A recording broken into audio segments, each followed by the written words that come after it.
Welcome to the Fatigue Files, a podcast that explores fatigue conditions from as many angles as possible while pushing the boundaries of thinking about fatigue as a signal to the 21st century and beyond.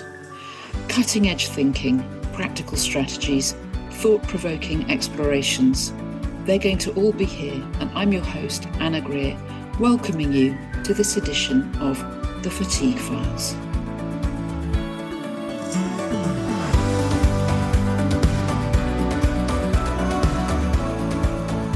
So welcome everyone to another edition of the Fatigue Files, and I'm really delighted today to have my friend and colleague Sarah with me, Sarah Cefai, Senior Lecturer in Gender and Cultural Studies at Goldsmiths University of London, who has just completed a very interesting project on recovery is possible, drawn from a kind of 75 interview strong engagement with people on Raelan Agle's recovery channel. Sarah, before we start, I'd love you to kind of talk about how this came about for you and what it means, what it's meant for you personally and in your kind of own journey to do this particular piece of work. Thank you. Hi, Anna. It's so great to be here. I'm really looking forward to unpacking the experience of writing this study with you. So I'm pleased that you've started with that opening question. Because this is something that's very different from anything I've done before professionally. I am, a desk researcher. I historically, I'm really someone who is passionate about cultural theory and how we can conceptualize things. And I have been really drawn to affect studies and embodiment and very academic conversations insofar as you're really conversing with other academics on the subject matter. You know, it's not what you're doing is not really for the chit chat when you get your coffee in the morning, although you might write about that later. So for me, this process of doing this project has really kind of shifted the conceptual but also I suppose physiological terrain that I feel like I'm living in with my work. So I am someone who's been symptomatic with CFS twice in my life, and I had post-viral fatigue after glandular fever. Funnily enough, I was actually in a study at Edinburgh University when I got glandular fever and developed then my record says post-viral fatigue, but CFS, let's say. And that was back in around 2001, 2002. And the study wasn't even interested in the fact that I got ill. I didn't even really know that I had anything like CFS. I thought I just had glandular fever. So I was just going around telling people I had glandular fever. And it was a very difficult experience at that time because I'm first generation going to university. So I didn't grow up around people who had been to university. My parents are middle class. They own their own home. My dad was an immigrant. My mum was born in London to a lower middle class family. So I didn't really understand the world that I was going into. And I didn't know what it required of me. And I was probably extremely stressed out about the whole thing, to be honest. But I didn't really have the language to talk about at the time. And it wasn't really a thing to talk about at the time. I was just surrounded by very class privileged people, predominantly white and heterosexual people. And so I think that there was a very particular configuration of things going on for me at that time that, all these decades later, I've subsequently sort of analysed in relation to other people's experiences. But I did recover in that experience with a healer who used a particular modality, and I always felt sort of an uncertainty around how to talk about that because the modality is not very scientific, but she got me better. So there's this sort of really concrete empirical thing I know going hand in hand with the sort of woo-woo thing where, you know, it doesn't really follow like exactly what she was doing and how I got better and so on. So like, so I don't think anyway. So when I became unwell again, like fast forward 15 years after having a very active life with lots of pressures, but I never became ill in that time.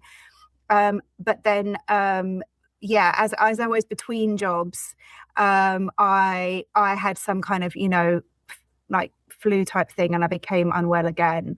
And then that was a very difficult time, actually, in relation to a very similar set of problems around basically how to live my life, how to keep a job, how to sustain myself, how to be successful in inverted commas in academia, which basically means just to be able to get a job, right?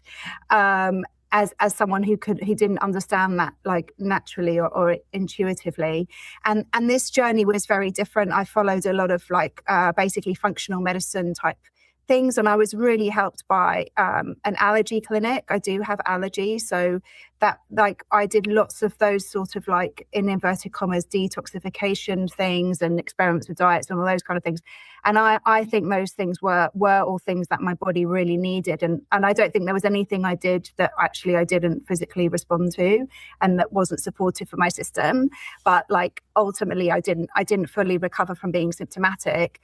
And just recently I looked back in my search engine to see, like in my history, to see, or when did I actually go and first look up recovery on YouTube, and you know, why was I doing that? And I worked out that I'd probably been unwell for about 2.5 years before I started listening to things online, and it was post-COVID, so I think there was probably a cultural change happening. And then yeah, as soon as I was listening to recovery stories, and I did sort of listen to a few different kinds of things before I landed on Raelan's channel. And you know, once I landed on Raelan's channel, I was hooked. Basically, I just went through recovery story after recovery story, not like intensively or anything, but just like one before I was going to bed or something like that. That's when I first listened to you, actually. So I did early on think, how would you deal with this, like as a researcher? Like, people are saying that they're getting better in these ways that seem to be really idiosyncratic about how they went and did this, and then they thought this, and then they met this person, and then they found out this, and they seem to be so individually unique. But they're also clearly like very real things that people are describing. Like, what kind of illness is this that people recover in all these different ways? And also, how could we make this meaningful, you know, in the eyes of the medical establishment, you know, which is ultimately the institution that is, you know, exercising power and influence around this experience that people have. So I've kind of responded just really more in relation to my experience of like how I discovered the recovery interview, and why I started to think about that as something that perhaps I should pay a bit of attention to, academically. Although there was then a period between being a listener and then thinking, oh no, I really got to put myself forward to actually do this study. I should be the one to do this. Yeah. So recovery, can we define it? Because, you know, it's an amorphous thing in a way. I mean, I myself, as you probably remember, I've had 33-year dance with ME CFS, first diagnosed 2 years after getting it, when I had no clue what was happening to me. And it was right back in the early 90s when it was still, the whole yuppie flu thing was still around. And I was deeply unwell, like bordering on severe, if not severe. And I would say I had recovered at least three times significantly in that journey, as in at least for one period, for 10 years of extremely energetic, high-stressed academic work, very, very productive, international journal, teaching, blah, blah, blah, before the last relapse I had in about 2016 or so. So how did you qualify, or can you qualify, or is it an open question that we still need to explore about what recovery actually means and how that becomes meaningful as well, interfacing with, say, the medical community? Because if I'm right in the way I read your report, you were basically saying that quite a lot of people in the medical community have this kind of there is no cure, full stop kind of position, and that part of what you're doing is taking at least 75 participants who've, for whatever reason and to whatever degree, have experienced something they call recovery, that they feel is recovery, to speak into that space to say, look, let's narrate something that is true to these people's experience. But as I read you, you're not making really broad claims. You're actually really being epistemically humble, appropriately epistemically humble about what it is you're saying. So just, Sarah, how would you start by teasing out what recovery means in this context? I think there are a couple of things. Like there is something I have a reaction to around the idea that, oh, well, you're just never really better, even though you feel like you might be better.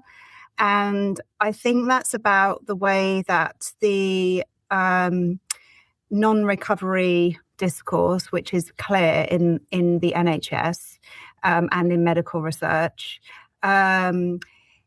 does have a kind of so structurally that can only operate like that, I think, because of the fact that it's predominantly women who experience this illness or these kind of symptoms, because there's on the part of the medical of doctors or medical academics, there's not even a need to justify why recovery isn't a subject of research. It's kind of brushed off or disregarded. And that shows to me a real lack of accountability in relation to the lived experience of the illness and the people that have been unwell. I'm with other folks who prefer to talk about conditions actually rather than illness, although I believe that illness is also an important category in terms of describing the lived experience of being symptomatic. When I started in the job I'm in now, I had a very bad experience of line management, and one of the things that they did in their documentation to occupational health was essentially say that I'd been ill for 20 years or something, even though I hadn't said that. And I do.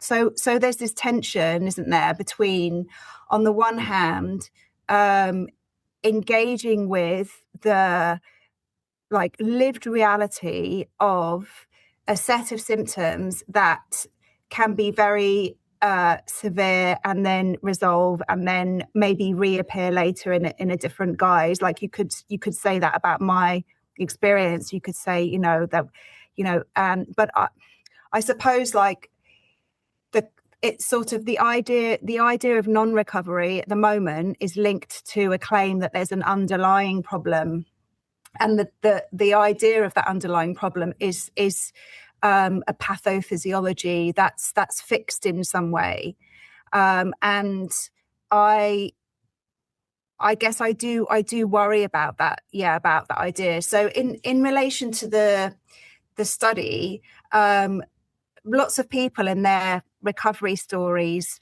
at the end of the interview, they sort of, the interview concludes on a sort of high note where people talk about the wonderful things that they're doing now that they're sort of newly capacitated. So, being able to travel or do different things like dancing or different kinds of work and so on. And there's a real joyousness of being, not having to be unwell, not having to be, stuck on your sofa or in bed. And then there are other interviews where people haven't fully recovered, and so they want to share, the progress that they've made, but they're not really fully better yet. And there are lots of people, myself included, who are very well, but also not completely free of being symptomatic. And I did find it interesting that really recovery is doing a lot of work as a term in that community. It's the reason why people go and listen to stories, and it's central to how people narrate the stories. But it's also a sort of tricky object because for some people they might say straightforwardly that it means being symptom free, but I think we all know that when we're in a body, the body does do its own things. It has its own pains. It has its own ways of, like, reacting to things, and that, like, I mean, this isn't something that I've studied, right? So it's not actually, because it's not something that people really talk about. But my view would be that that perhaps there's something around that which is sort of the wrong kind of question, because yeah, once we're in a body, we're in a body that has past traumas and pains and has a voice of its own. So I don't think people are saying that they're completely I think people who are recovered are saying that they're free of a condition that's weighted them down for a long time, and they won't. Many people say that they don't feel like that same thing will happen to them again, because they've kind of understood it, and which is honestly, Sarah, is how I felt before my last relapse. I mean, the thing is, I think our material bodies are complex assemblages, and they operate on a multiplicity of timescales: mitochondria, nervous systems, gut microbiota, fascia, neurotransmitters, and more operate on longer, less linear timescales than any narrative arc does. Yeah. And I guess, I mean, what I see is kind of really important in the work you've done is you're offering some narratives that problematize a different narrative. And that different narrative is a kind of priming that says it's hopeless. Yeah. Right. And that in itself, I think, is that it's hopeless, there is no cure, puts people in a very passive relationship to their own embodied complexity. Whereas what I'm hearing you say is that out of the flux of people's lived experience, some people get to do things, a range of interventions. Some of them might be the kind of thing that you described earlier as woo-woo, your experience, right? For me, it was, my massive turning point was dealing with a particular virus that was massively overloading my system. And for as long as my system was struggling with that virus, it meant that it couldn't deal effectively with other things. And once that was removed, I got, a massive, massive breakthrough, to the point where I think of myself as really well. But because bodies are organic, pulsing, complex material assemblages, I can't ever assume linear progress. I can't ever assume, for example, that I won't get a COVID virus and have to recondition myself again. Do you know what I'm saying? So it's really interesting, this idea of recovery, because what I notice about lots of what I'm going to call the recovery industry is that there's a very linear conception of what that means. Whereas I can impose a kind of, I get to rock bottom, then I'm the hero of my story who decides to do X or Y, and then I recover. But actually, there are lots and lots of factors involved that might also explain what I'm interpreting in a narrative arc. So how do you get around that? I know this is deeply meaningful for every single person who experiences the upward movement of the pulse and gets to a point where they feel that they're at a new threshold of functioning, and that's utterly joyful. And I've been there. I love it myself. I love embodied life. I love feeling well. It's an amazing feeling, especially if you've been really, really, really ill. But how do you marry that material complexity with the apparent simplicity of some of the narrative arcs that people bring? What's your explanation for that? Did you explore that at all? Well, I haven't explored that in the report, because the report had a very specific remit and aim, and that was to represent what people were saying in a way that is as close to what people are saying as possible. So in some ways as under theorized as possible, but then in other ways as rigorously as possible without theorizing it. Yes. So it tries to strike a balance. I think things that I haven't written up in that context yet that I hope to pursue in other work. So I think that the kind of assumption that we're like the assumption that that we're not going to get better, which is an effect of the medicalization of the illness, is something that runs deep and is associated with all kinds of affective and emotional structures around shame, for example, and embodiment, and that the social construction of the experience of developing these kind of symptoms sort of interpolates you into this set of dispositions like shame, and that becoming better cannot happen without the belief that you will get better. So I'm sure for every statement there'll be people who say they had a spontaneous recovery, but of course we don't really know what we're thinking subconsciously, but or what's happening non-consciously or materially. We don't have to give priority to mind here. I think, okay, so this is a particular sample, okay.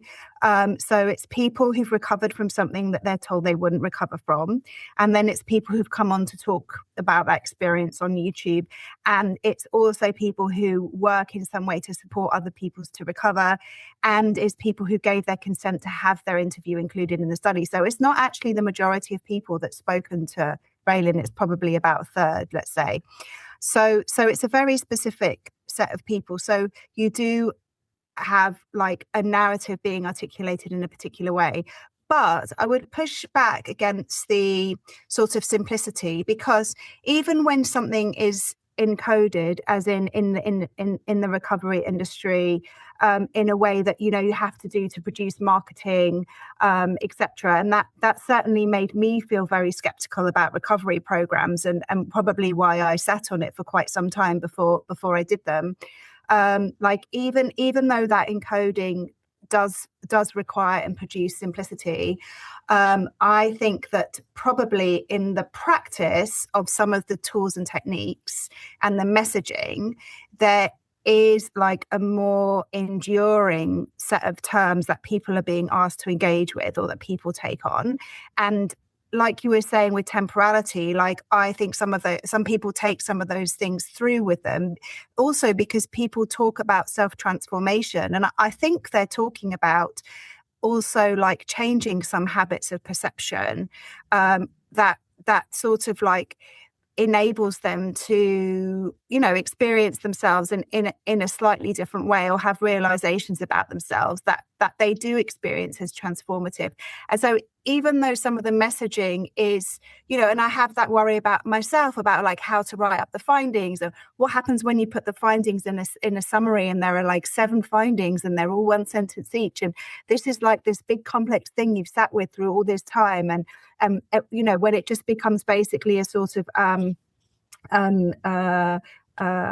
soundbite kind of, you know, recovery is possible is a soundbite, isn't it? There's an inevitability around that, around how things are going to travel and move, but that's just part of the way that that conversation works and that discourse works. I think that the like behind that, like the particularity of each person's life world is there. Yeah. I've lost my threads, but well, I'm just no, that's fine. I'm just wondering if I'm hearing you right, because the way I see the value in what you've done, from my perspective, is that you're offering a very particular narrative thread from a very particular community who've had a very particular kind of set of experiences that are partly primed by the community itself, partly primed by the algorithm on YouTube, right? So you've got that, and it would be outrageous to dismiss that experiential narrative, as outrageous as it would be to dismiss the narrative of those who are severely, severely ill and really struggling at all, and who've tried various recovery approaches and haven't had the results. So it's not that your work is dismissing, as far as I see it, the reality of lived experience of at any level. It's just recovering something that is insufficiently attended to by mainstream medical discourse at this point. Is that accurate? That's right. And I've remembered the other point, which is also relevant to what you've just said. So for example, one of the themes, so, you use the term theme because that's methodologically, that's the word you use to describe what you're doing. So the theme is self-determination. So I decided to call it self-determination. Another person might call that responsibility, et cetera, et cetera. So when I like quite far into the analysis, I had identified the kind of turning points in the narrative where people were saying that they felt things differently or symptoms resolved for the first time and so on. And then when I looked at kind of mindset, so the recovery mindset, this is language to make things so we can talk about them, but like that requires believing in the possibility of recovery, but then also engaging in practices to sustain that belief, because it constitutes this kind of reorientation in relation to your embodiment and your experience of symptoms and what the wider world thinks of that is so mindset is, but the quality that is associated with sustaining that recovery mindset across everyone's account is self-determination. It's interesting because that also crosses over people for whom brain retraining techniques were really, really powerful.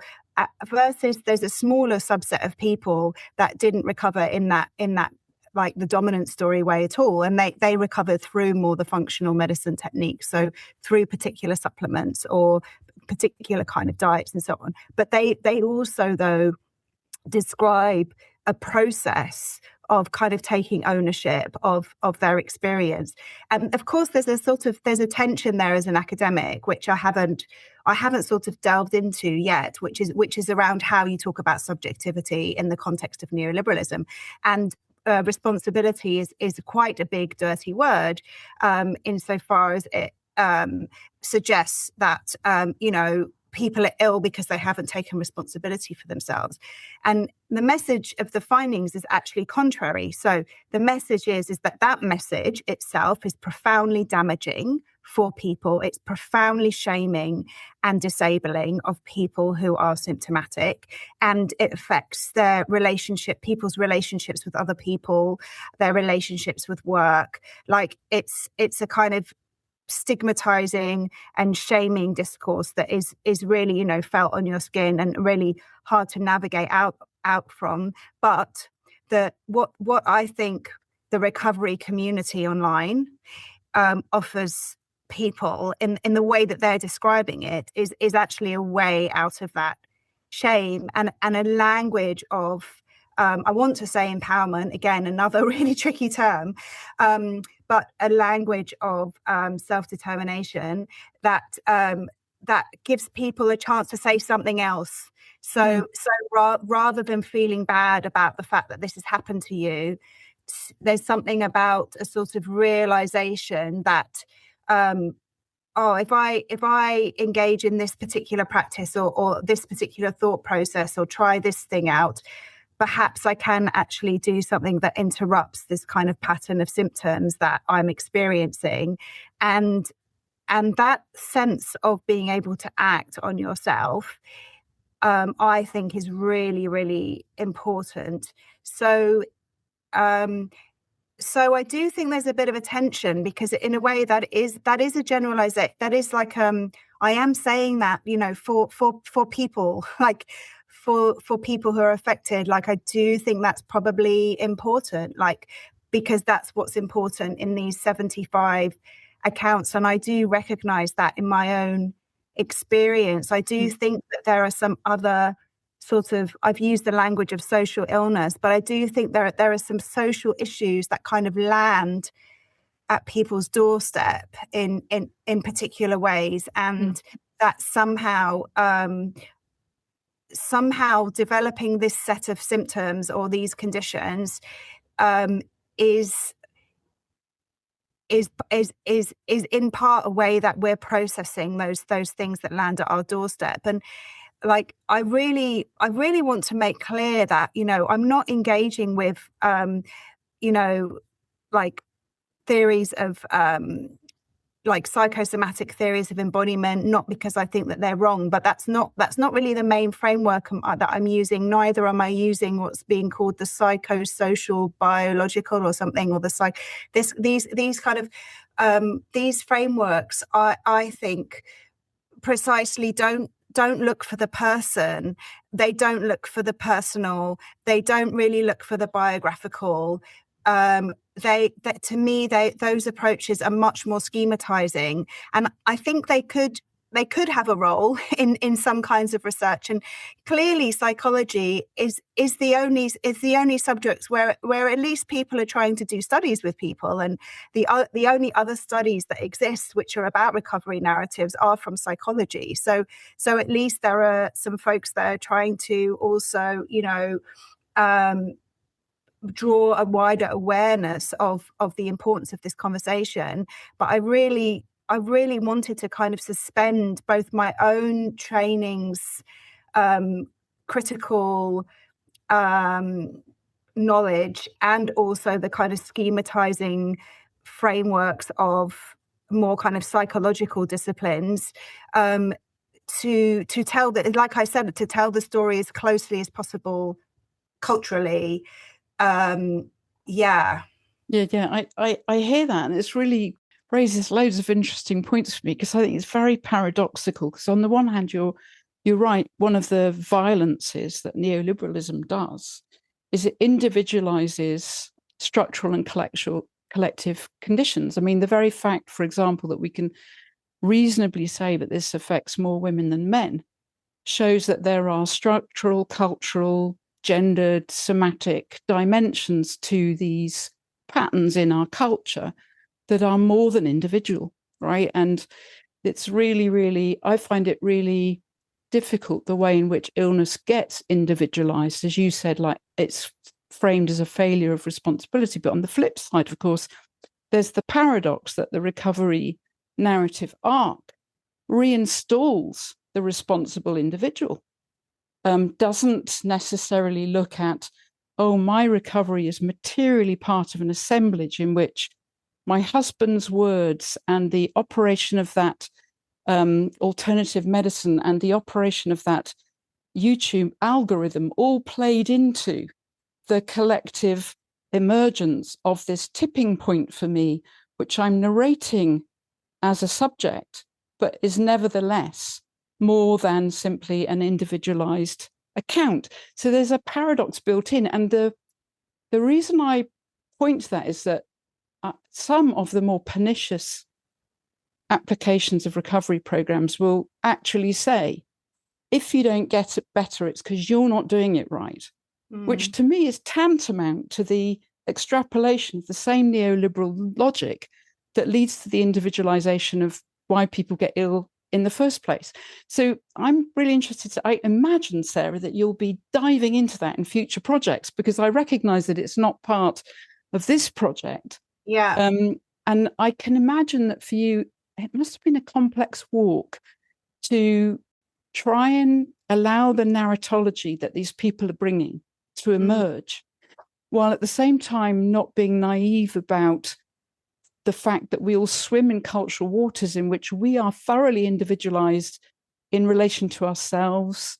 Even the language of, you know, my body speaks to me is culturally conditioned language coming from Cartesian presuppositions that are being somehow remediated.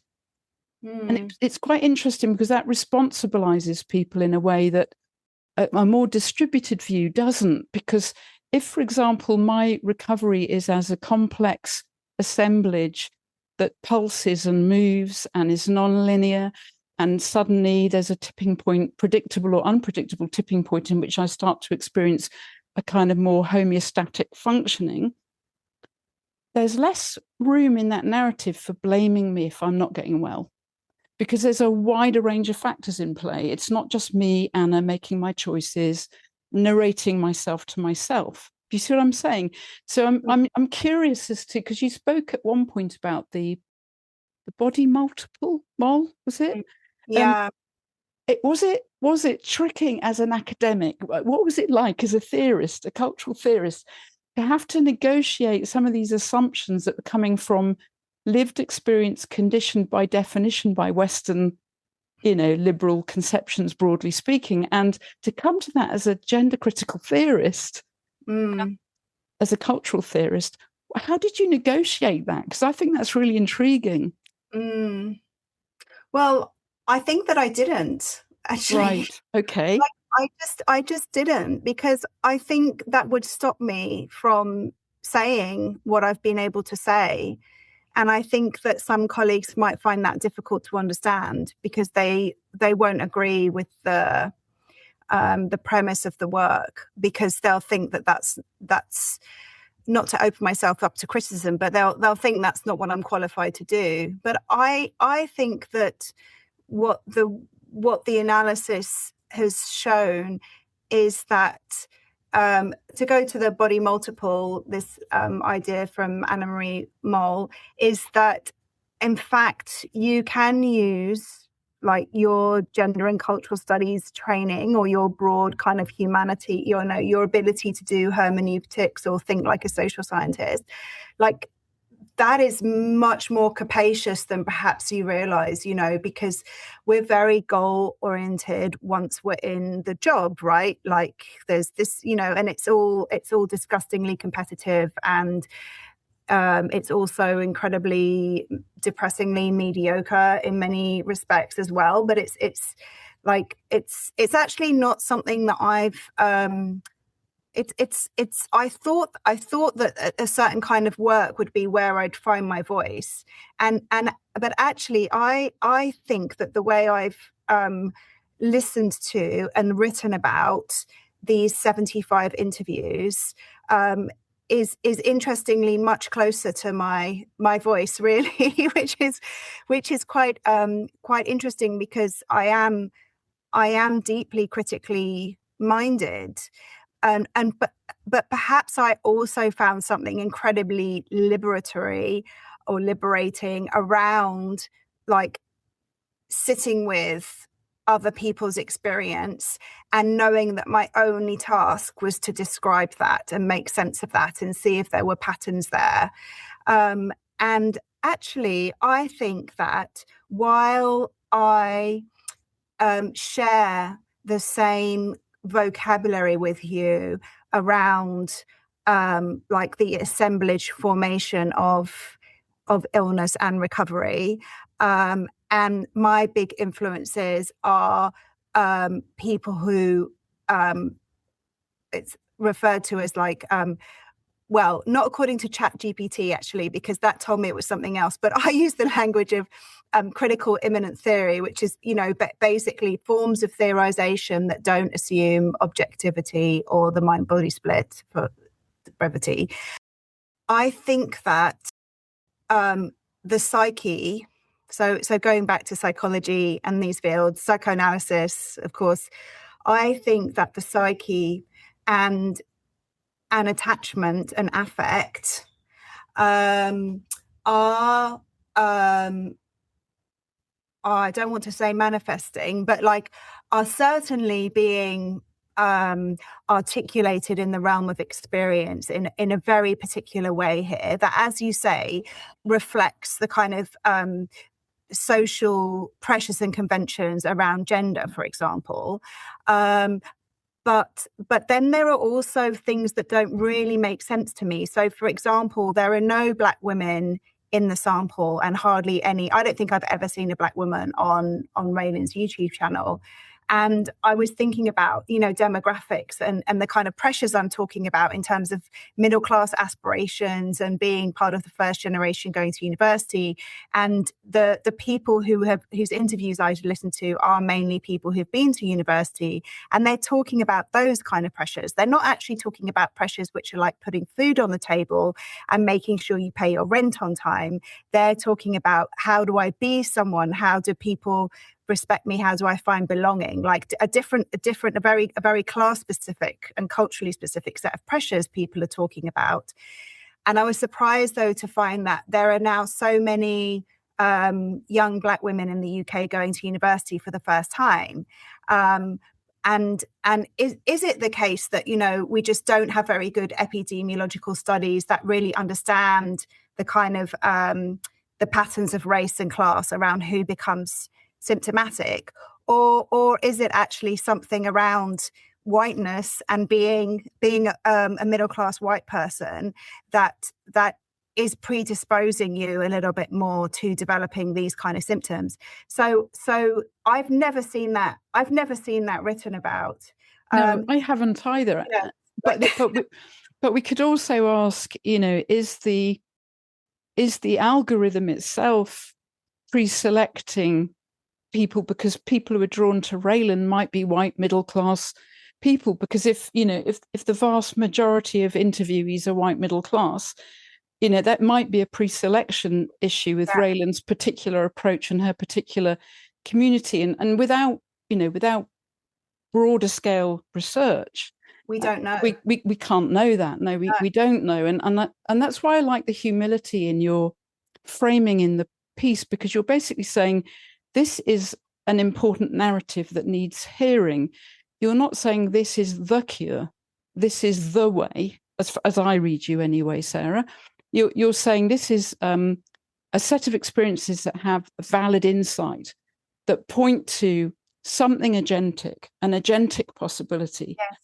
That many people have embraced, and this is the story they tell about that kind of agency. Now, they may, of course, because of the particular narrative context of the recovery story itself as a genre, that may mean that they don't notice or pre-select or excise from view a series of other factors that might have operated. We don't know that without more research, really.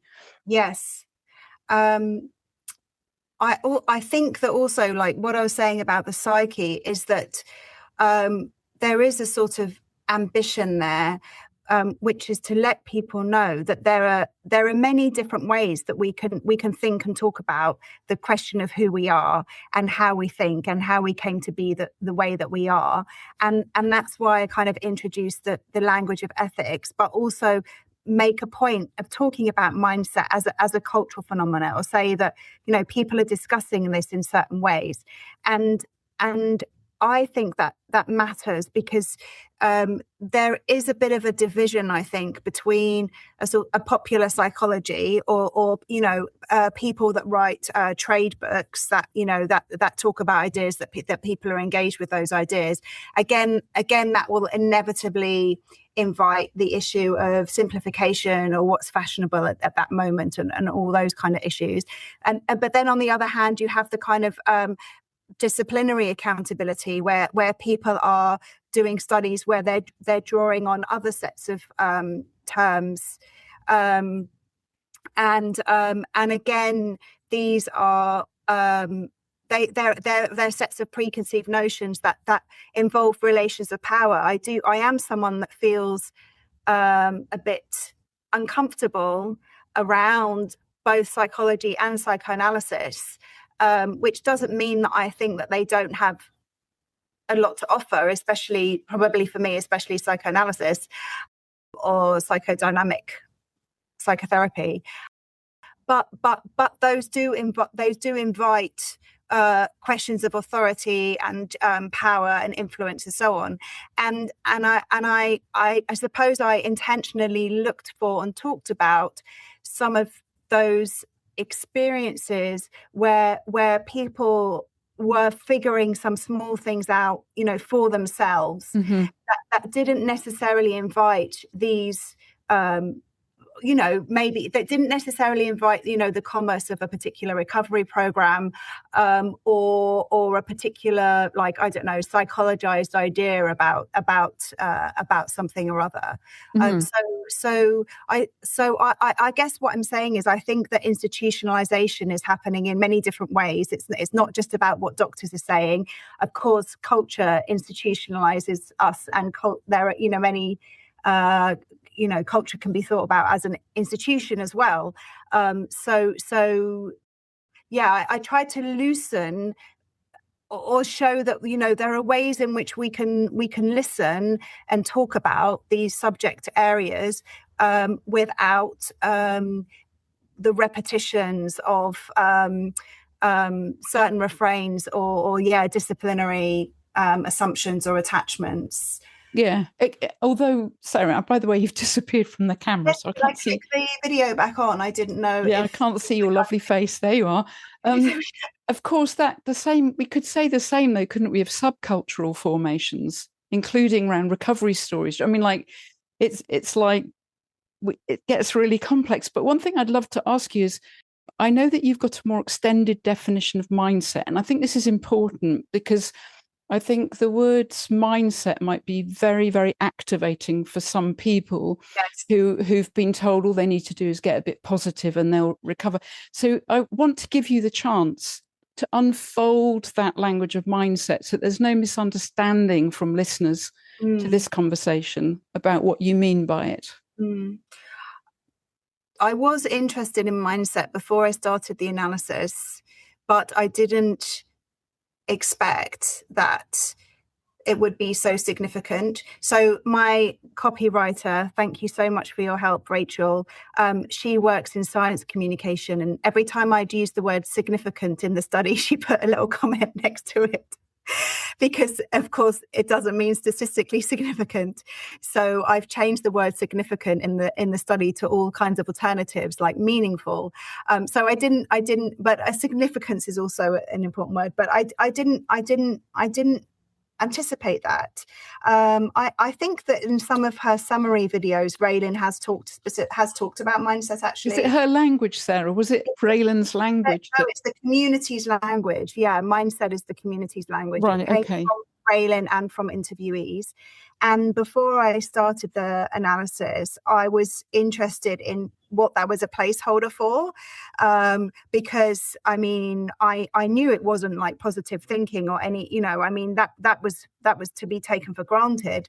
But then what were people saying? And also, were there moments in which, when you listen to people's narrations, you could see a mindset shift, or they were talking about a mindset shift, but they might not necessarily be using the language of mindset? And I think it's a useful term because of its holism. So the way that it's a sort of it's a sea change, and that there's a sentience to mindset as well. So in my understanding of what people are saying, when they talk about hearing a recovery story for the first time, or the moment they can remember when they realize that they could actually get better, they are describing a sort of realignment of thinking and feeling, and their sort of like like their disposition or something like that. And I, in the report, I talk about particular themes because that's what the method of analysis kind of that's how it works. So belief in recovery, and then self-determination, but then also the kind of confluence of events that seems to coincidentally happen around the same time. So, for example, reaching out for help. As soon as someone has said that they at that point they decided they just had to get better. It's very interesting, the language of making a decision to get better, as if you would ever make any other kind of decision. But the decision is an agential quality that I think a person is giving to themselves. Like, even if nothing's happened yet, they've actually sort of changed what they might be able to do, and there is definitely like something around the I don't want, again, to say the power of belief sounds, it's a very cultural thing to say, but certainly, like, to use a more academic term, like the power of the imaginary, like of actually, like there's mindset and then there's mindfulness, but the idea that sort of like that intentionally directing your thoughts or paying attention to something in a new way, like a meditative idea of thought, like the way that, like, people narrate that as kind of interrupting the habits that they had formed, or providing a feeling of safety, or a new way to ground themselves, or a new people do cultivate the fantasies of how they want their life to be when they're well. I mean, I think that all of that is part of mindset. And the thing is, we are doing this all of the time. I mean, that's the thing. Like, we are thinking subjects. That's why we talk about subjectivity. That's why we have the problem of the mind-body distinction as well. Like, also for, like, political reasons, historical reasons, and so on. But it has become of our nature that we are, like, we have mental repertoires of things, and so the only because of the nature of the study, insofar as it's describing and analysing interview data, the only thing I can really do is describe and analyse what people are saying. So what I could really do is say that, look, when people are talking about mindset, it's these few things. They're not just thinking about staying positive. I mean, that's like a crippling thing to tell someone who's bedbound. Like, no, like, this is not about having the right kind of attitude. This is not a moral problem, actually, or a moral piece of work or solution. This is about actually sort of a self, I suppose, more like a self-awareness of the way that we are thinking beings, and that how we think is having it's part of the work that we have to do to as people that, I don't know, who are thinking.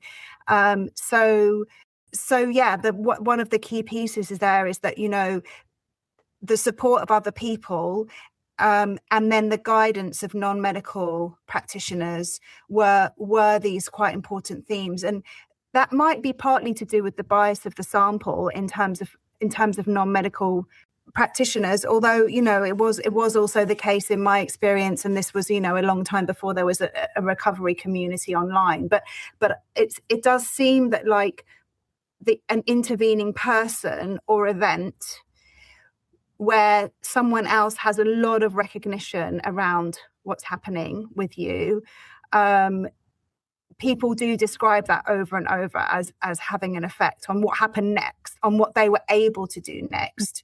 So even though the analysis does place emphasis back on yourself, a colleague recently said, you're outside the medical profession, holding a mirror up to the medical profession, but I'm also holding a mirror back up to us, and maybe some of the ways that things are being described are not always going to sound sort of immediately helpful, but when decontextualized, I really think it's important to kind of have a sense of, like, how each piece fits together in people's accounts, because they are whole stories. I mean, that's the point of a narrative. That's the point of looking at the A to B to C to D, is that, and that's the point of kind of doing something that isn't drawing on those disciplinary frameworks, is that you're actually kind of looking for the common threads in that journey, so that the threads themselves, if you decontextualize them too far, they become meaningless. But you need to sort of separate them a little bit, separate them out a little bit, in order to have a look more closely about what's going on there. And they are all invitations to think more on that thing, like mindset. We need to think more about that. I do think there's, that's a key thing that's happening there. So yes, mindset's a gateway to other practices, to other things happening, but it's also substantive and something worth worth sitting with and working on oneself. And that goes to your discussion, your question about recovery as well, though, doesn't it? Because even once someone feels better in themselves and isn't symptomatic, to what extent has that person really let go of a set of things that maybe contributed in some way to the way that the symptoms kind of took hold. So just to say that it's like, it is tricky around the sort of element of the biological body, biological meaning, the body in all its difference, which he describes so well, because and again this could be also to do with the sample, but there weren't many examples where people talked about a sort of physiological treatment that didn't involve a cultural element as being quite impactful. So in the pilot study, there were only 4 interviews that I looked at. That was 2 years ago now, and 2 of those people actually had a brilliant experience with Ayurvedic medicine, and it was interesting because, of course, the finding. Even though there were very particular things that happened for those people with that technique, so in a way it's definitely worth exploring if you haven't already. In both of those people's accounts, there were so many other things going on, and that wasn't the only thing that happened, even though it was a major shift for both of them. So the holistic element is, I don't know if you have any. Well, I mean, you're talking about being holistic, but in a different way, I think. I'm really thinking in terms of assemblage thinking, and the fact that for me, mindset is one priming pattern interruption direction in a more complex system, whereas mind is not really separate from embodiment. It's distributed cognition, lots of more than conscious and unconscious processes, lots of more than human and non-human collaborators that make up the human being. So, the 90% of my serotonin is mediated by gut microbiota that directly affect my mood, which we could relate to mindset. So I think it's kind of emergent and complex. And I think the sample pool will definitely make a difference to the narrative, doesn't invalidate the narrative, not remotely. It's really important to say these narratives are experientially meaningful and offer an insight into, a particular recovery community. But like if I were to travel over to, say, the recovery community of Dr. Evan Hirsch, people would be talking about detoxification protocols or virus or mold protocols. If I travel over to Ari Witten's Energy Blueprint program, we're looking at certain health optimization practice. And for me, that was key. That Ari's program for me was a huge turning point. I'd already done the lightning process and Gupta and all the rest of it. And for me, Ari's, the more physiological stuff was like for me pivotal. And then if we went over to, quantum biology practices, we'd be looking at mitochondrial intelligence, light exposure as communication to the nervous system. So the whole landscape for me is much, much more materially rich and complex. And I think what happens with the narrative, the mindset shift that you said, you start noticing, I think this is beautifully expressed, Sarah, because I think it's got a priming effect. And what can happen is we can be performing a reality tunnel as a whole system, right? Materially, we can do that. And then suddenly something unpredictably shifts, pattern interrupts that ongoingness that we're performing, that we are, the ongoingness, and can interrupt and redirect in important ways, not in all respects, but in some significantly sufficiently intense ways that enable something new, a different sense of trajectory. And then because we're meaning-making creatures, we look back and go, well, how did that happen? And necessarily we're being selective. How can we not be? Because, we have to, because reality is too complex for us to account for any other way. But to me, it's a miracle of how lively our ongoing humanity is, and all the aspects that are agentic within that, including our own sense of choice, our own sense of choicefulness, which is, is often, we know from cognitive science, for example, that what we think of sometimes as our decisions arrive very late after a whole set of material changes. And I just want to tell one story which absolutely blew me away years ago. I was reading this book about anorexia nervosa. I think I was about 16 at the time. And this girl with like really severe anorexia had been to psychiatrists, psychologists, psychotherapists. She'd done that whole thing. And her family were absolutely desperate. And one day she was sitting in a plum tree while her mum was picking plums. And her mum suddenly picked up a plum and said, "Here, taste it," and gave it to her. She bit into it. And in that moment, there was some shift in her system. That was the beginning of her recovery from anorexia. Now, you couldn't predict that. Like, that's not like, looking back, yeah, we've made a story out of it. Because we don't know, like, what were the antecedents to that in her system, in her surroundings, in her world, what led to that moment. But that was a beautiful pattern interrupt at which we could say her mindset shifted. But mindset was so much more than thinking. It was actually non-cognitive in that moment. And I wonder if actually it's often not conscious, but we as conscious beings, as you said, with subjectivity and the capacity to reflect, especially as Westerners, we perhaps need retrospectively to impose a willful story on it, when actually it's actually more distributed than that. And that might make for some very interesting research down the line. I think that my own bias is towards social and cultural life and explanation. And I love the story that you just told. And I thought you were going to say another story, two other stories I know, also about anorexia, which are one actually is in a book by my PhD supervisor, and her book was about shame. And it was essentially, I can't recall exactly now if it was a family member, but it was a similar story about a very specific interaction with someone, and essentially it was the shame that sort of mobilized her corporeality, like she became able to eat, or she doesn't really go into the detail, but a similar kind of story. And then the other example is in the book on gut feminism by Elizabeth Wilson, and she talks about antidepressants and how they interact with your gut and how they've been shown to be really effective for anorexia nervosa. And so I think, I mean, that was such a motivating force, was to keep the singularity of each person's life intact.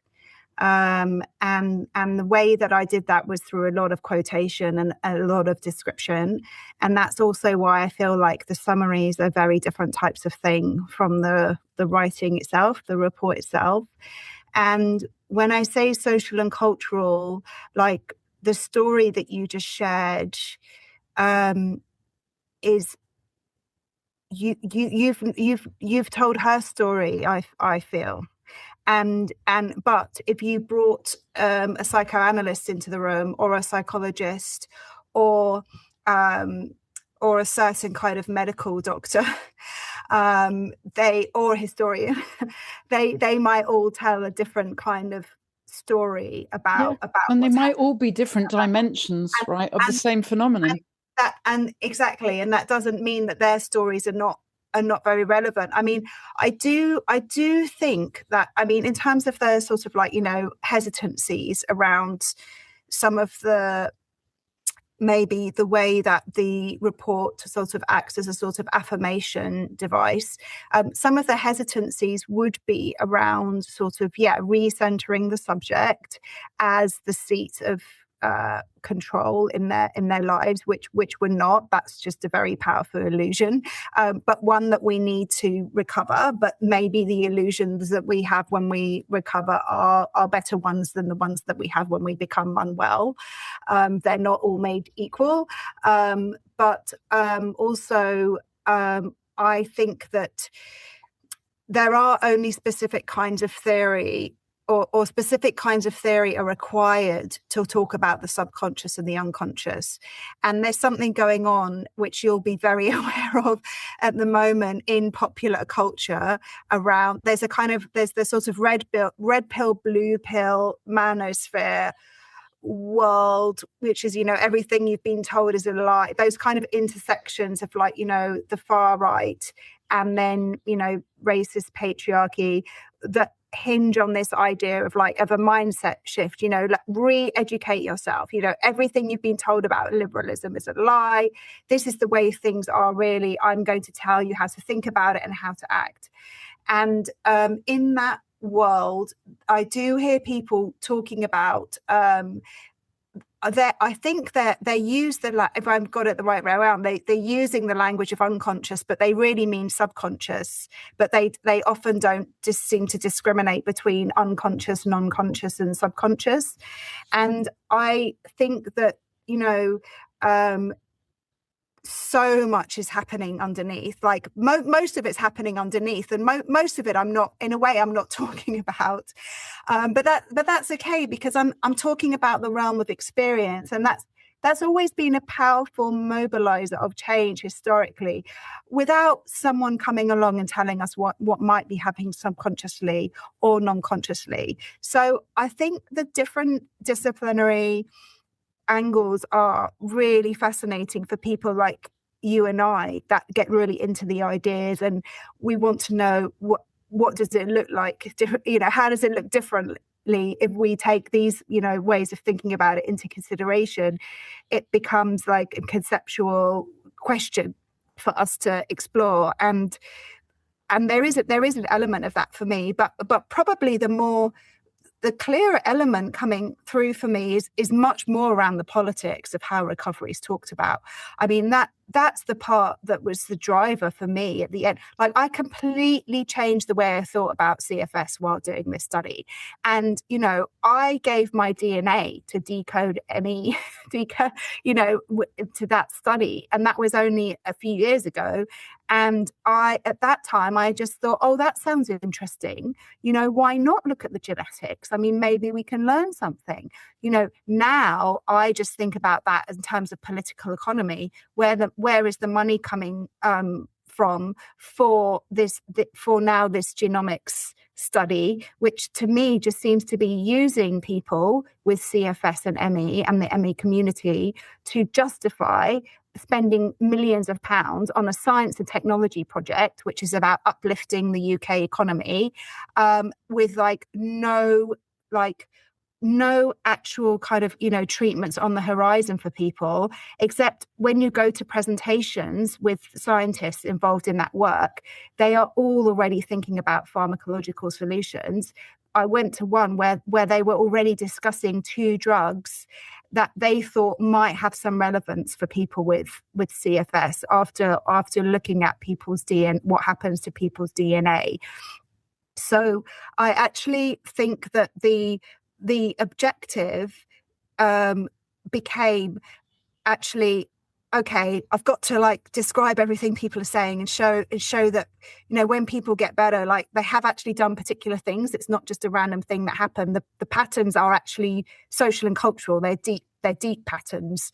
But then at the other hand, at the same time, going back to the NHS page again. Why does it say this? Who's writing this? Who's responsible for this? Why does it say there's no cure? Why are they even talking about the language of cure? I mean, isn't that strange? I mean, there's no cure for the cold. I mean, we're not like traditional healers who cure ailments, right? Pharmacology is drugs that deal with symptoms or that intervene in particular biological processes in particular ways. What is going on in the policy space and in the medical space? And I started to think that recovery is a really particular cultural object, and that non-recovery needs to be upheld at the moment because and this is what I said in the foreword, if these stories of recovery were to be taken seriously, and if if recovery became a subject of research that people paid attention to, then we might realise the extent to which people could get better given certain circumstances, certain forms of support and guidance and so on. And then we might need to revise what we think CFS is. At the moment, the claim is that CFS is symptoms of an underlying disease that we haven't identified yet. We've got all these little pieces of what the mitochondria are doing and what the ATP is doing and what this is doing and what that's doing. We just haven't found a way to put it all together. But there must be a way it's all working together. And once we understand what that pathology is, then we'll be able to treat the illness. The story about what the illness is would have to be told completely differently if recovery was taken seriously. So it's a bit of a paradox at the moment, and I think that the ambition of the work has still to become to make recovery visible. So I suppose, like, in relation to your questions about like narration and representation,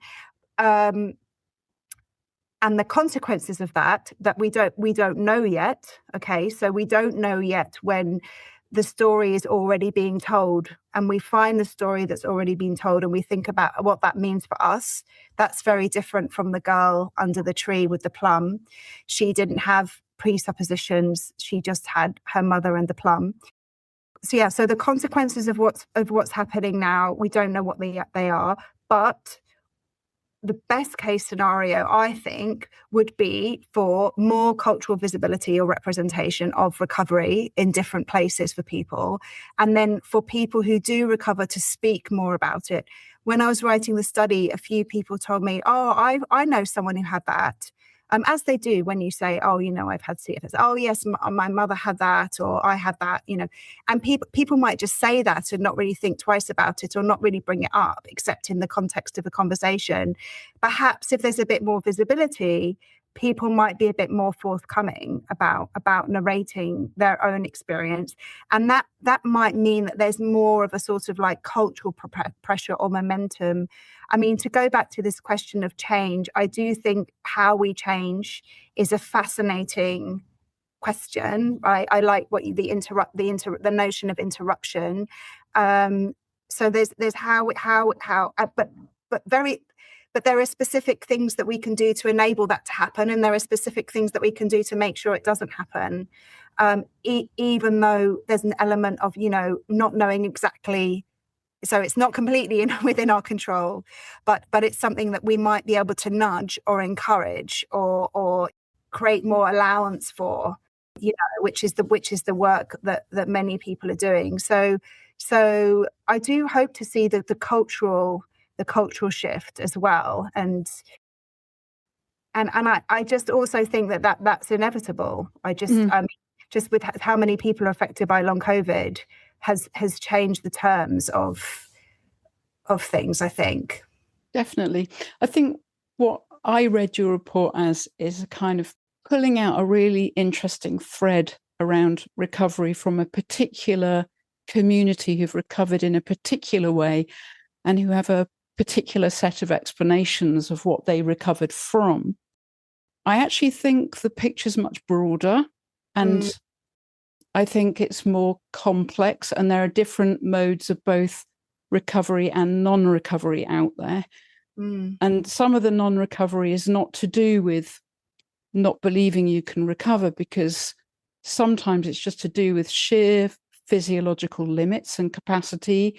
If your mitochondria are depleted and sending messages and not producing enough ATP, then you're not going to have energy. Obviously, you can't, I don't think you can willpower your way out of things like post-exertional malaise. I think that's a really tricky area around the whole mediation of this. I think it's about developing a skill set of self-attunement and understanding your own bodily responses to know, if I do this, I might be a bit tired, but it's within my envelope and I can safely, because I've got empirical patterns over time that show me I can safely do this without making myself worse. I think it gets very dangerous if we go, and I'm not hearing you say this, going to say that. Think it gets very dangerous when we start saying override post-exertional malaise and fatigue, because it's just a brain loop. I think that's problematic. And it's why programs like the Nightingale program fell into such disrepute in certain circles, because a lot of people being damaged by a mind over matter framing. And I can speak for myself, mind over matter was what got me ill in the first place. I've had to learn to be a bit less like that. But so what so what I think you've done is, what you've done is you've gone to a particular community that has a particular set of stories, and you've drawn out voices that really need to be heard in the context of a much wider, much more complex situation, voices that perhaps haven't been adequately heard. And it does very usefully invite a series of questions and further research. And I really respect, Sarah, the fact that your conclusions are epistemically humble. You're very careful not to overclaim, as far as I read you. And I think that's important. And I suppose if I would hope that people, critics and supporters alike, as they read the report, wouldn't overextend your claims and set up a straw man to, have a go about something that you're not actually saying, or set up a straw man to overclaim what you are saying in service of a much more reductive, simplistic discourse of recovery. I think what you're doing is actually rather nuanced. And that nuance to my mind, I think, to be fair, that nuance needs to be carefully held in mind, because you're talking about 75 interviews from a very self-selective channel with a very particular message. And it's absolutely important to hear those voices. But the conclusions we draw from that is another question. And that's where I think that I love the fact that you said this was the first of a series of investigations into related questions. And I do hope that you get the time and opportunity to continue that research agenda, because I'd love your critical theory and your cultural theory to get more space in it. I think it's beautiful that you've given voice to people's narratives, but I really look forward to, just because I love intellectual stimulation, I look forward to you pulling that out as an academic. I would find that really intriguing. I just want to go back to something you were just saying, actually, about learning about your envelope. It was so surprising how like more people with CFS specifically had not been doing pacing. I when I was sort of counting who was doing things and not, just for some basic sort of mapping of who people are and what they're doing, I just thought that I actually counted pacing not only when people said, oh yes, I was doing pacing, but also when people talked about movement, like, oh, I started going for a walk every day, or the first thing I did was just standing up then sitting down, and I made sure I did that once a day, or something like that. So basically any reference to movement I counted, but it still wasn't the majority of people that were using movement. But first of all, people who were using movement, they were also talking about being cognizant of their activity and sort of like coming to terms with their physicality in the world. A sort of acceptance, actually, is the language they use, an acceptance of their physical being, and not being at war with it, not being in an antagonistic relationship with your body, or terrified of it, or afraid, or then afraid to do anything. And I that to me seemed like an important theme. And then the other theme was like the time it can take to do that. So one person talked about finding their baseline over a year. And it is. I mean, even a couple of years ago, I remember being quite freaked out about whether I should be doing this or that, and I remember being told by a doctor, well, if you feel okay the next day, don't go for it. If you go for a walk and you feel a bit tired afterwards, that might be okay for what where you're at. If you wake up the next day and you're wiped out, then maybe that's a bit too much. And okay, these are really simplistic refrains, and it is tricky when you're working out what you should be doing. I feel like that's a really hard time for people. and maybe some of this language and these frames, maybe it just gives people more places to go to think, to have that conversation with themselves. Again, another very big theme is a kind of self-reflexive conversation you're having with yourself about, about yourself. And the other theme there is part of the same theme, but another angle was using this language of somatic introspection and just that cultivating a kind of sense of awareness of your embodiment. So things like having a cold shower. I mean, there's the element which is again like directly on the nervous system, or on the physiology of the body that's been described in particular ways and understood in particular ways. Like, but then there's also the mental element of that, because there's a mental representation there as well around like becoming accustomed to that shock to your system. But then you're also someone who's done that, and then you're also someone who's got the brain chemistry of someone who's just been in the cold water. So I think it's all material. There are so many examples of those different registers happening in the things that people are electing to do. And this is not something like I counted or measured across the interviews, but that theme of sort of bodily awareness, sensory awareness, and sort of using different techniques to nudge that in different directions, I think is important, because it shows that your body is very much alive to stimulus, and that even though you might not understand the full experience, the full, biochemistry of what's going on right now, you might be able to do a little something to show yourself that, okay, this is not a predetermined outcome. This is not, again, to go back to the disease model. Like, actually, what's interesting is that psychological studies 30, 40 years ago were saying that, having an idea that you have an illness that you can't get better from is not, or that has like, a physiological cause, put simply, perhaps incorrectly, is not helpful, basically. And so that mindset piece, that's what I mean when I say that, it's something that's practiced and upheld. It's not just a mental idea about recovery being possible. Yeah, but I would also say, Sarah, for me, MECF isn't purely psychogenic. I do think that there are, genuinely physiological dimensions. How can there not be? Because we're one material system, and when I work with clients, I always start with circadian hygiene, because mitochondria are literally millions of years older than the human neocortex, than the human body actually as a form.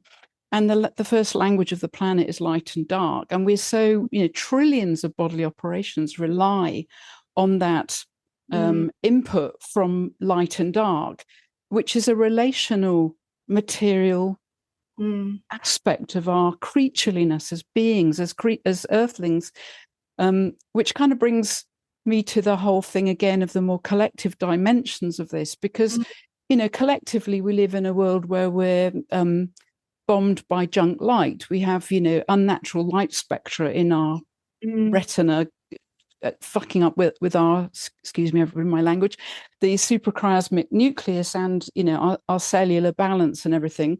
And of course, then we can think of a dysregulated or an activated nervous system, because it's all one complex system within which we draw differentiations meaningfully. They're not meaningless differentiations.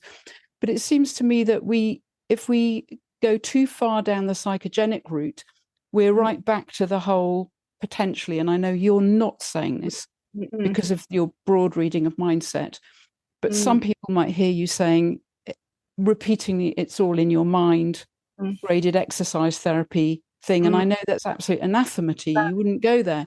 But I just think it's so difficult, because what we're talking about is so nuanced and complex, and that the body isn't, our embodied beingness as a body mind isn't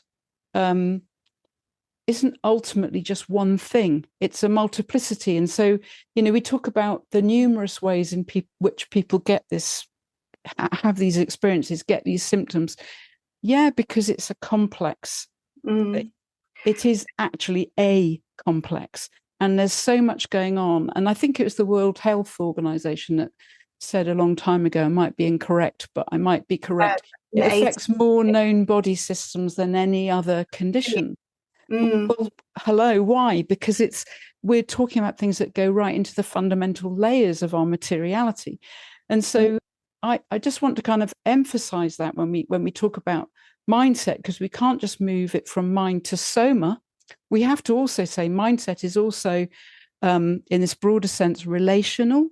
It's located structurally. It's culturally mediated. In many cases, culturally conditioned, because some people haven't even ever had the opportunity to step back and critically reflect on their enculturation within a Western Cartesian medicalized society, which is why I'm so keen for you to do the academic work around it as well, because I'd be very excited to hear what you've got to say.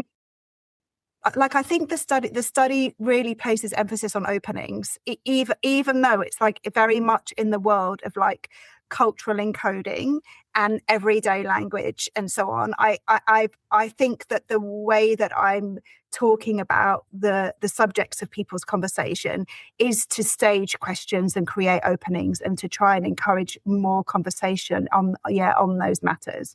In terms of the academic study, I'm thinking of something very sort of social scientific for social science and medicine, actually, about the study because of the readership, and simply what I'm thinking of doing for that piece is just to engage the small literature that there is on recovery, the academic literature, and then to discuss the findings of the study in view of the academic literature, and to situate it so closely in the academic literature that in a way it has to be accepted as knowledge, hopefully. But then on the more sort of conceptual side, I am interested in this idea of overextension, that people talk about themselves being people who've navigated social relationships in particular ways, and who felt vulnerable in those relationships, and not sure how to have boundaries or how to manage the affects of other people. I mean, ultimately, I am probably some kind of affect theorist in there, and really, you can also think about all of this material through a particular vocabulary of affect, I think, and that idea of like being affected. Actually, when people are symptomatic, they're also like profoundly affected by their own embodiment. I mean, symptoms are strange communicative things, aren't they? Like, I think they're highly intelligent things, and also I wouldn't limit it to the bounded body of the person who's experiencing. I think affect comes from multiplicity of sources from beyond the body as well. So I think there is a self-relating dimension to it. But like, if volatile organic compounds are coming through my floor and I'm breathing them in, that's a material external thing that's affecting my body.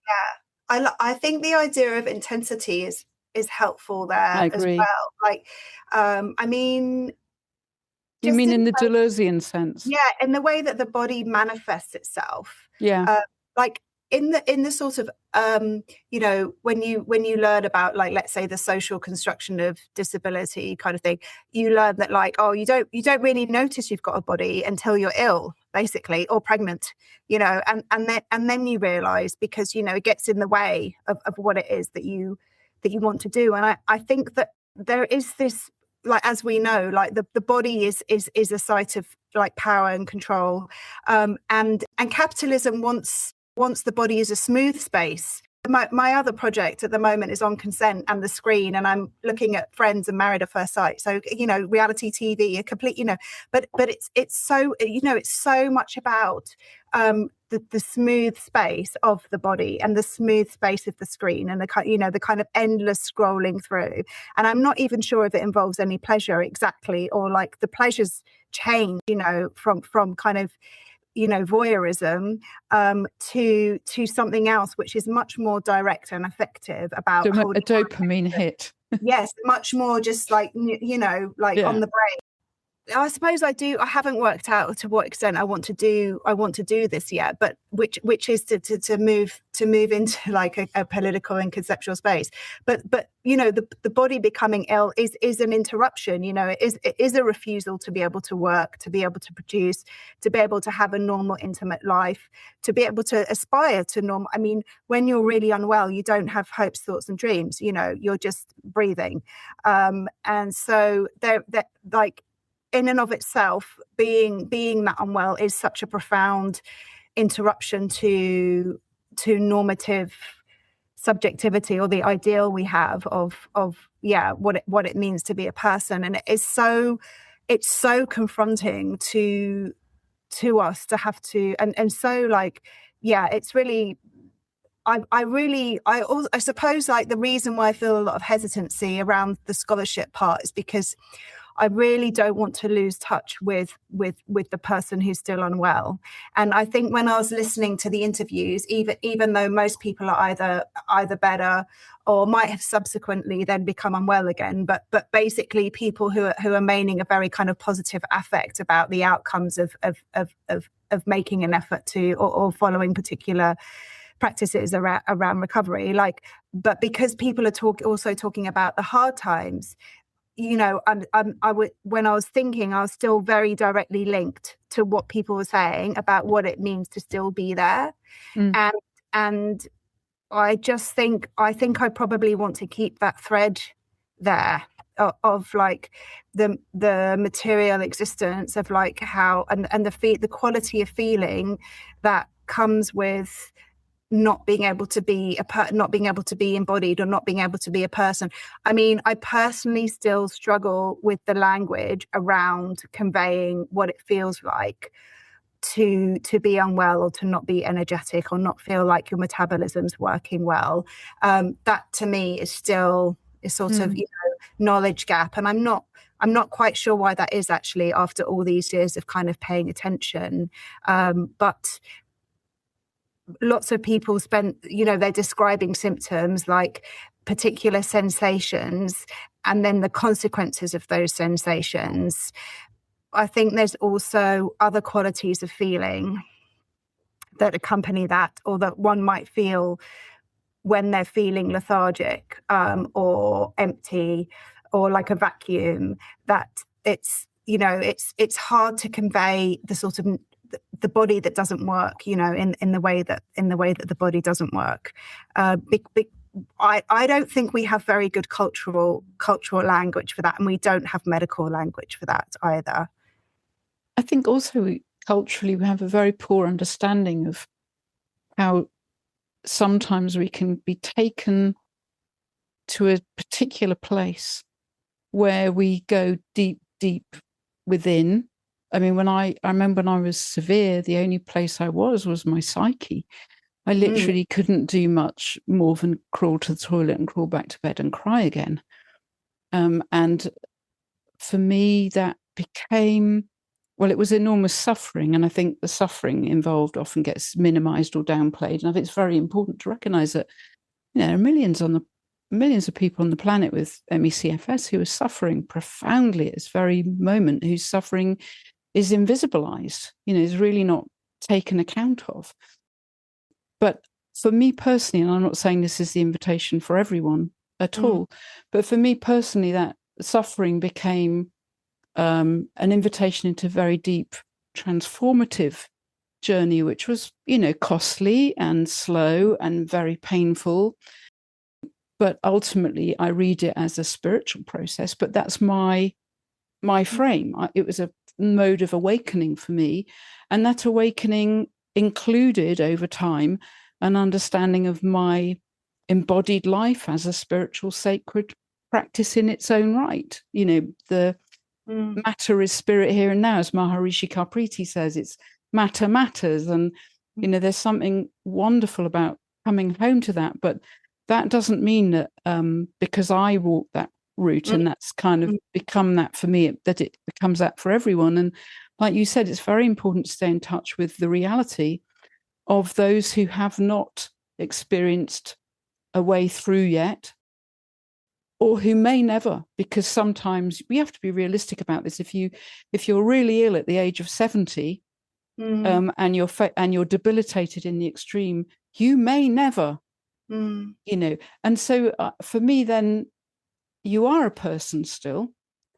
You're not necessarily performing in the way that you might have once wished you could, but there's still so much of your humanity that you can mine and engage with.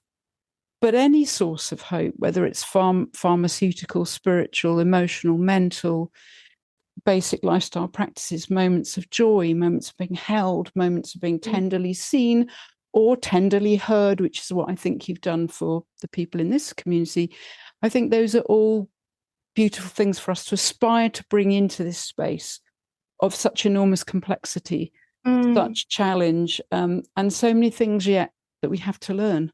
There's so much to learn. We just have to start there. I mean, yeah, that's where I've started, and for me, the rest, the rest is kind of. I think the journey element, the my own journey, like conceptually with the work and myself, like that's something to proceed with cautiously and slowly, and as and when I can. But then there are these other elements which are, you know, getting the publication in social science and medicine, or there's also the sociology of health and illness, and then, you know, also hopefully writing a trade book about recovery as a political problem, you know, a book that people read. Like those are things that I'm rushing to, and I want to do, and I want to do the work and have the conversations with people. So I think there are different kinds of work that people can do depending on where they're at. I am using the word work, I think. I mean, of course, I'm thinking about it in terms of work, in terms of actual work, but salaried work. But I also do mean it in that sense that people say culturally, you know, like working on yourself, you know, because I think the term work there does convey like agency and like a thing to be done. And I think that the work of listening is something that, you know, we are not very good at culturally. That's just not, you know, that's not the direction that we're going towards, quite the opposite. And actually what I described to you before about the kind of red pill, blue pill, ideas that circulate about the subconscious, and we've been told the wrong message and we should really listen to this message, and basically the whole kind of like information wars around actually our psychology and our representation in the world and what our politics are and what they stand for and all of that kind of stuff. Like that's all, that all has no listening in it, right? It's just messaging and recruitment of people and demanding their attention. And so really, like, if you zoom out and zoom in, like listening, but, you know, careful listening, ethical listening, you used a different term that was nice, not humble, but another. Tender, yes. This kind of with compassion. I do think this is happening in some of those recovery programs as well, actually, and in the community. I think there is a tenderness and a sort of I'll lend you in my ear, even amidst all the sort of also like cultural violence or exploitation of, you know, the algorithm. So I suppose the idea, though, you know, when I think about someone who is unwell, severely unwell from the study, is that there is always a place to start. I mean, okay, it goes back to what you're saying about narration. That's a narrative trope, isn't it? Yeah. But also it's a thing we have to do. Like we do start the day. Well, we are narrators. Close the day, you know. We do narrate our own experience. We are subjects of narration, and we are. And we do start somewhere, and we also retell our story. So every one of the scholars whose work I'm most influenced by, they talked about meeting a new lover as the opportunity to tell the story of, you know, how you got to where you are again, you know, and I think that opportunity for storytelling is it's an invitation to people to become something other than they were, you know, a moment ago, or to realize that they might be something else. And I think that's really hopeful and a beautiful. Might be a really good place to end our conversation, because I get the feeling we could go on all day. Yes. Perhaps to implement a close. Yes. Yeah, but I think that whole idea of narration as the kind of crux of possibilities otherwise, you know, imaginaries otherwise, the kind of idea of offering these particular narratives as one particular thread in a much wider conversation, I think is a beautiful thing to have done.